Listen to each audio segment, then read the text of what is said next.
Good morning and welcome to another day on the trail through Sweden.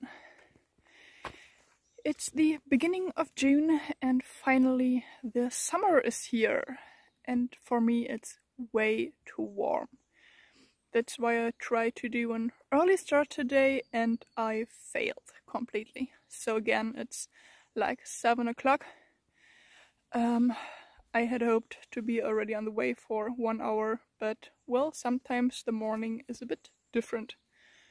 So hopefully it won't be this warm today. There's supposed to be clouds from around like 1 o'clock. So hopefully the worst of the heat will be covered by then. I am still in the area that's called Småland, but I'm already in the next Län. I'm in Jönköping Län, around the town of Nässjö. And today I've got to celebrate something. And that is a kilometer, a mile marker, which is the 600 kilometers. Woo!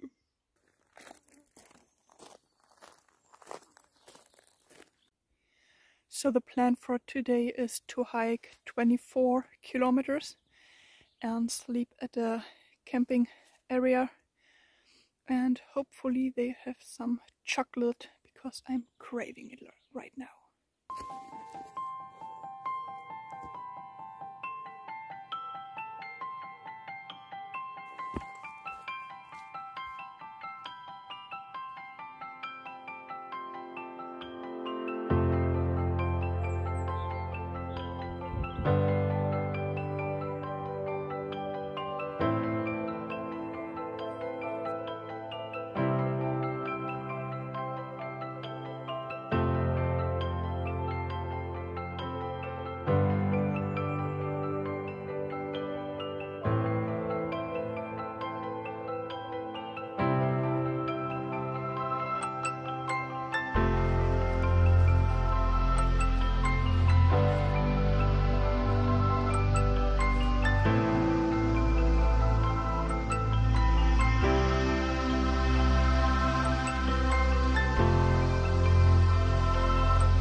Sometimes the luck is on my side, and I just found this little building here. This is this building, and I just moved past it, and there was a little sign, and I just thought there's some history to it and read it. And basically it said that this is a kind of little museum here, from that the houses from the some 1800 stuff, I think. I'm not really sure. And so I just had a little look around here, like it's closed or so, but there's a little nice place in the shadow. But what I found so awesome is that from this place in the shadow I saw something else. Back there, I don't know if you can see it still, but there is a little sign which reads that there is some water. And as it's pretty warm outside, and I don't have that much water, and I was looking for some water, now I hope that there will really be some water. So let's see. Here we go.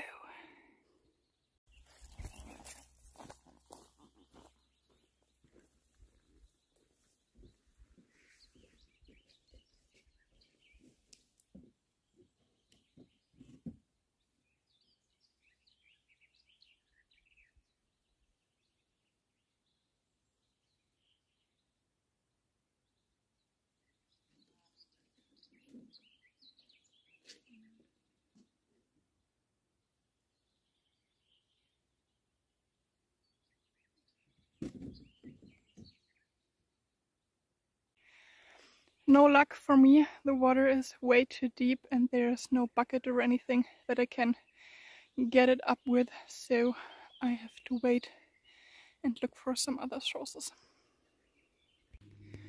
For those of you wondering why the heck did I just messed up all the year numbers, like the centuries, the Swedish system is a different one than the English system.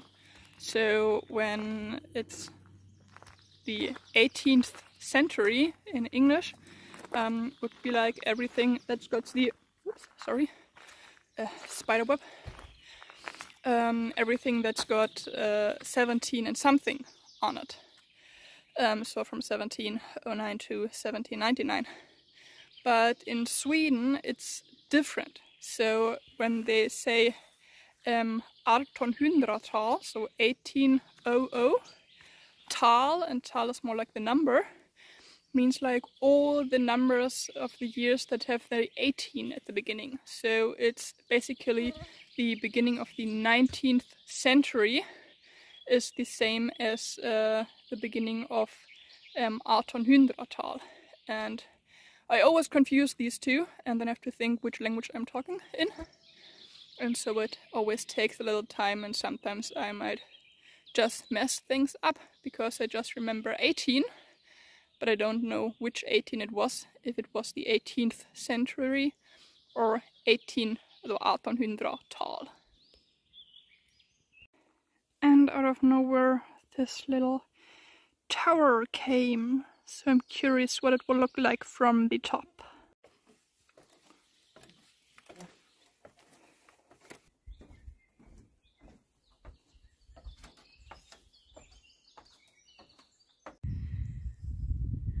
That's a view. Awesome.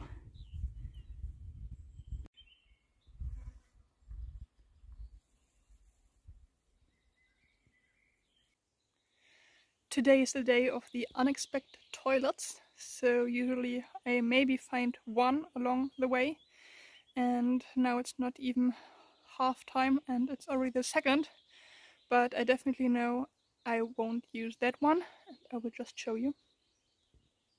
So this is the little beauty. Probably you can't see much yet, but this is what it looks like. So you might understand why I prefer the forest.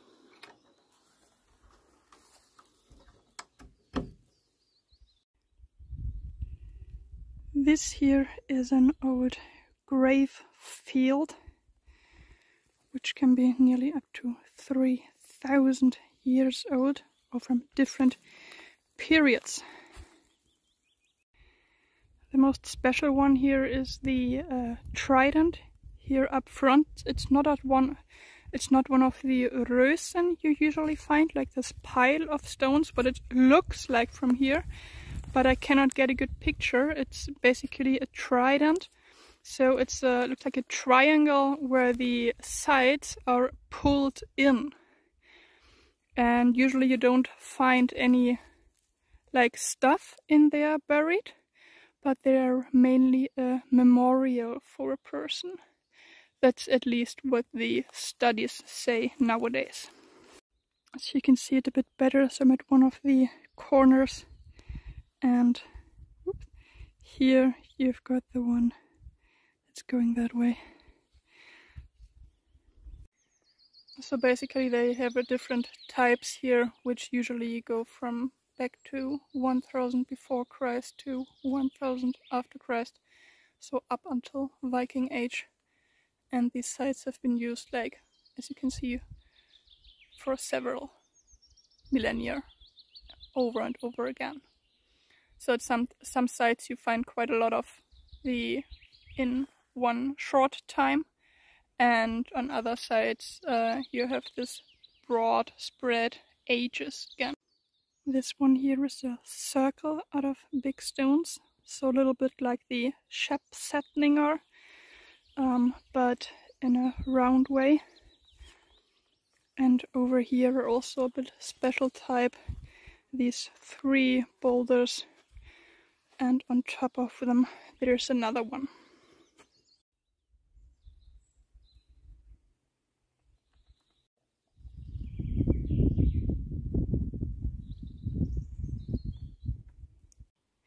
Something I find really interesting about these old graveyards are that around here there's nearly always a dragon involved somehow.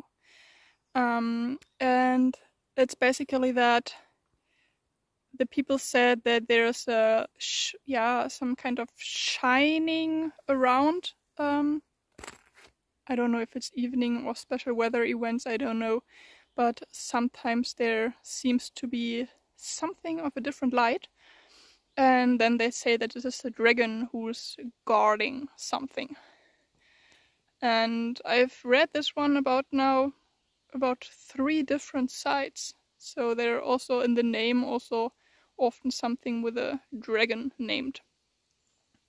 And it would be interesting to find out what the hell that was.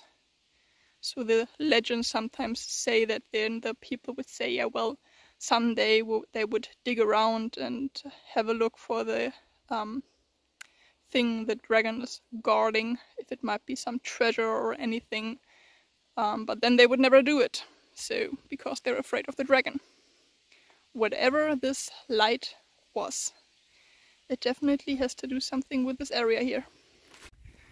So it is 1 hour later now, and I'm still at the same place. I am again at this place because I forgot my walking stick. And I was already 1.5 kilometers further, so I had to do quite a detour to find this one here again.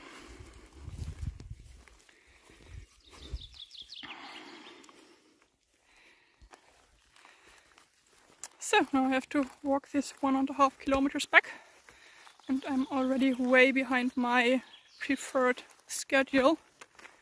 So combined with the fact that it's pretty warm and that I still don't have much water, so just half a liter for the remaining 12 kilometers. So not that much fun today. But these things happen, and if I hurry, I still might find the camping, the little shop there, or let's hope it's a little shop, open, so that I can buy at least some ice cream or anything. Gosh, I'm longing for that stuff.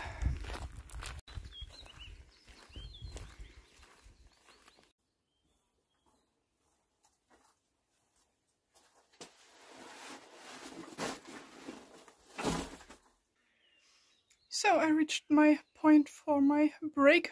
It's the next shelter, and I'm glad I slept at the other one. This one isn't so beautiful.